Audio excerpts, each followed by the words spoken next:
These 7 things, these habits, these rules have made me more money in my business than anything else, and I've been teaching them for so long, and it blows my mind that still so many people in my community don't do them. So we're going to get straight into this list, and you've got to do these things if you want to be successful in 2023. The first one on the list, automation. You have to be utilizing automation if you want to succeed online right now. We are so far past running a business like a traditional business 10 years ago. There was so much manual labor that went into running a business, but we are so far on now, right? We have social media. We have so many automation tools. We have software that will do tasks for you. Yet I still see people deploying marketing strategies that take manual effort. You need to look at all the stuff that you're doing or plan to do in 2023 and make sure that it is leveraged tasks. So let me give you an example of a manual marketing task versus a leveraged marketing task. Manual would be creating a Facebook group, trying to cultivate some activity in that group, reaching out to every member in the group one at a time, trying to drum up business. That's very manual. If you stop doing that, the business stops growing and it's probably going to struggle to get moving anyway. A leveraged activity in a similar category would be utilizing software like ManyChat, where you can automate your reach out. You can automate the way that people reach out to you. The replies are automated. You can use certain questions that you ask that person, and if they answer in a certain way, they get a different response. That can be set up and that can be running whether you're actually at your laptop or not. Automation is key. You can't ignore it now. Number 2 on the list of things you've got to be doing this year, get into the information space. If you are trying to run a business that shares your knowledge, there are some ways to do that that's very, very difficult if you're doing it in person, particularly one-to-one in person, and even focusing on the event or workshop models. Very, very difficult. Everything is online now. People are so used to Zoom and online events and social media and sales funnels. You've got to bring that business online. You've got to package up your knowledge into an online program that can be delivered online so that you can attract clients from all over the world to your program and focus on the areas that's cheapest to acquire clients, but you can also then deliver to those clients no matter where they are in the world, so you don't have to be tied down to a specific location for how you serve your clients. The third thing is understanding opportunity cost. We don't often think about this. We just make decisions on whether we should or shouldn't do a certain thing, and we don't think about the consequences one way or the other. I'll give you an example. Well, you could spend 2 weeks working on a logo for your business, and you might think that's productive. You might have just made the decision of, do I want a logo, yes or no? Should I start working on it, yes or no? And you've decided yes. So it ends up taking you 2 weeks to design this thing on Photoshop or any other application, maybe Canva, and you're not realizing what you could have done with that time that you have now given to a logo. Right? That 2 weeks, had you put it into somewhere else, could have been more productive than the time working on your logo and could have been more cost effective. Think about this. You can get someone to design a logo for you for, well, as cheap as $5, but let's even give you the benefit of the doubt. Let's say $50. You could pay someone else who is a designer, who knows what they're doing. You could pay them $50 to create you a logo. So you spent 2 weeks of your life doing a task that you could pay someone else $50 to do.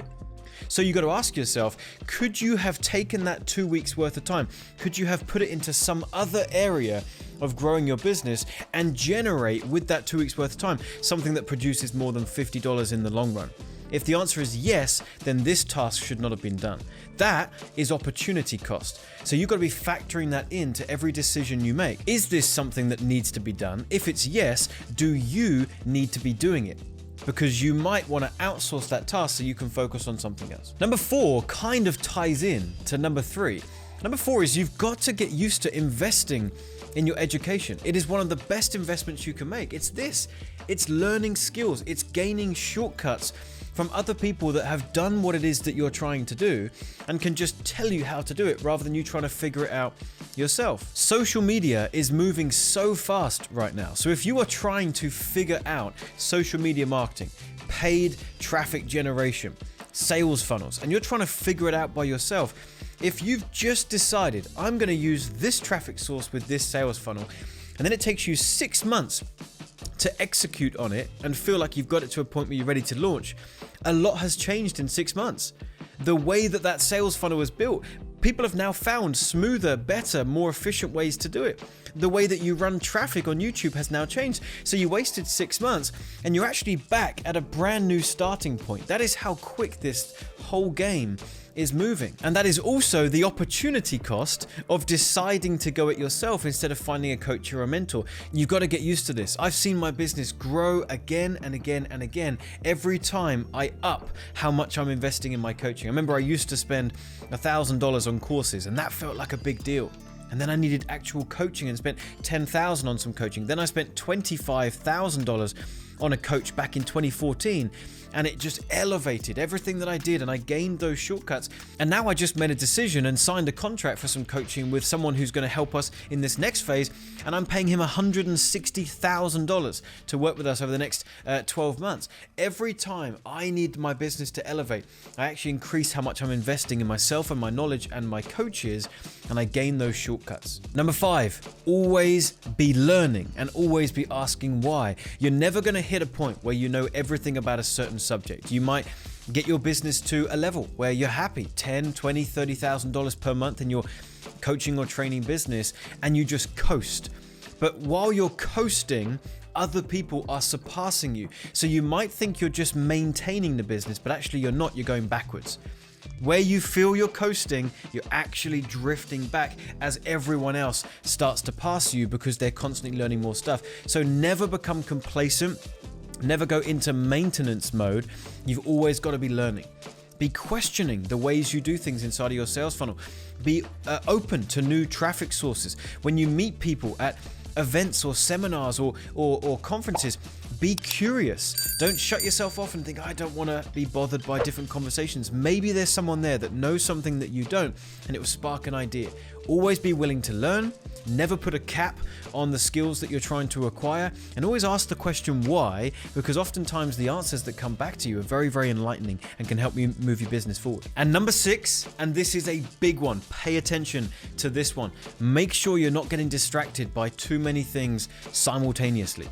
When you're trying to grow your business, and if you're not where you want to be right now, there's a very good chance it's because you're stretching yourself too thin. You're trying to do too many things. I hate this training that I see online from gurus in our space that say just put out as much content as you possibly can and syndicate it across every platform possible. So you're there posting articles to Google, you're posting videos to YouTube, you're posting on Instagram, you're posting on TikTok, you're trying to figure out Pinterest, you're also doing LinkedIn and whatever else has crossed your desk. Let's say there's 10 things that you're doing right now. You're actually giving 10% effort to each thing. Nothing great's going to come from 10% effort. And the way that we produce content for different platforms is very different for each one.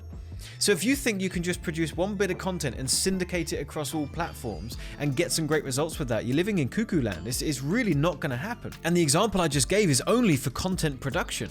Now have a look at all the other areas of your business. How many sales funnels do you have? How many offers do you have? How messy is your operation and your system? If you've got too much going on, nothing's actually working. Whereas actually if you condensed everything, if you stopped getting distracted by new marketing strategies that sound good and you just double down on one or two things in each category, you have a far better chance of succeeding. That is my advice to you here in 2023. Strip away all the fat in the business and focus on a few key things and do them really, really well. And I'm pretty confident you'll start to see some success. And number 7 is focus on the business. And what I mean by this is give your business the time and attention it deserves. We're not going to be able to grow a substantial business if you're still out partying, spending a ton of time with friends, cutting off at 5 p.m. every day, saying that you're going to do some stuff in the evening and then not doing it, saying that you're going to work on your business at the weekend and then going out and having a jolly instead. Nothing wrong with those things, but just don't expect to grow the business.